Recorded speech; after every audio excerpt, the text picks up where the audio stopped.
黑人陈建州和范玮琪2011年结婚，两人育有菲菲、翔翔一对双胞胎儿子，经常在脸书上晒出点滴。近日黑人在脸书放上菲菲、翔翔读英文童书的影片，菲菲负责指出各种交通工具和动物，翔翔则负责模仿声音。没想到当指到毛毛虫时，菲菲竟脱口说了3个字，瞬间让爸爸笑翻。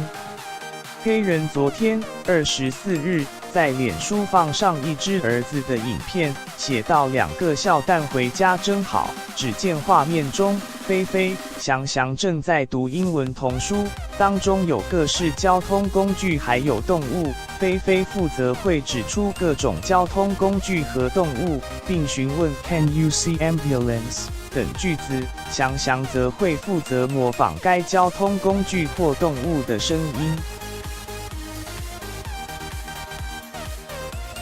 没想到当指到毛毛虫时，菲菲竟一时语塞，脱口 Can you find the spider and 毛毛虫，瞬间让一旁的爸爸黑人笑翻。